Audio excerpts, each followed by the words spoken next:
Let's add a different dimension now to our intersectional analysis. We've talked about working class men and women, particularly working class women, a lot before now. But now let's take a look at what happens to working class women and what elements of their identity become salient in this turn of the century period.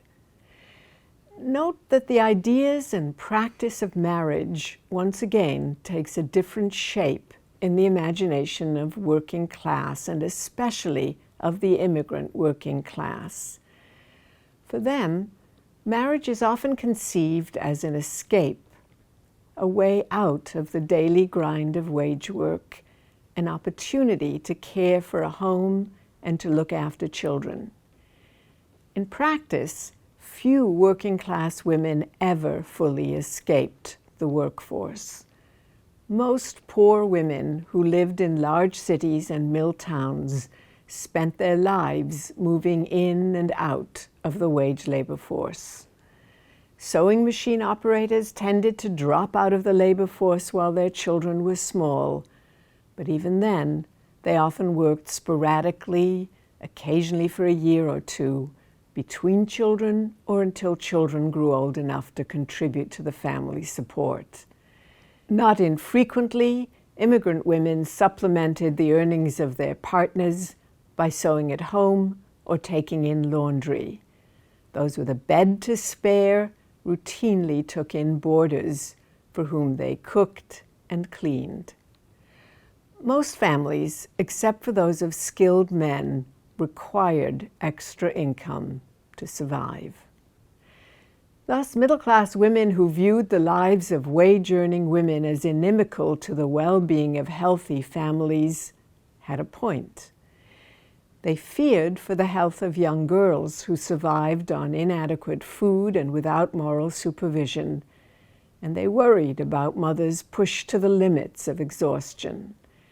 They imagined the ways in which working conditions might interfere with satisfying marriages and families.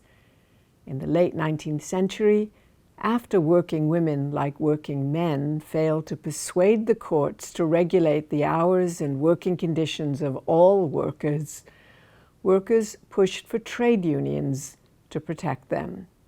We've seen that this push, even when supported by allies, held only middling possibilities for women.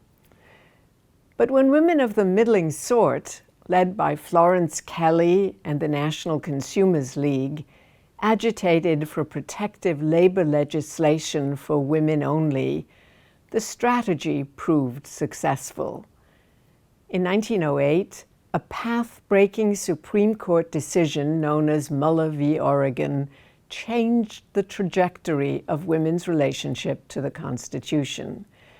For the next 60 years, the Constitution would protect women where it still did not protect working men. Muller v. Oregon justified protection on the grounds that women, as members of families, held the future of the nation in their hands.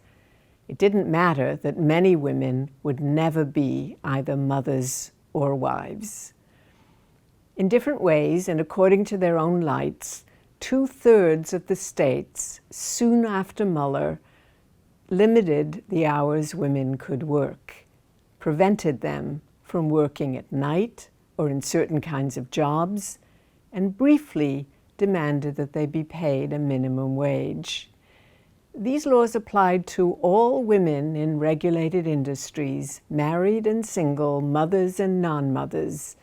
They were based on the unfulfilled expectation that all women would sooner or later marry, that most women would become mothers, and that mothers in general needed to be protected, not only for their own sakes, but for the sake of the nation. Unsurprisingly, these laws routinely excluded women of color who desperately needed protection, but whose family circumstances mattered little to the white middle class. And they excluded as well Native American women who could not benefit from state intervention for lack of citizenship. But they frequently covered skilled workers, despite their protests that their high wages and limited numbers allowed them to regulate their own hours.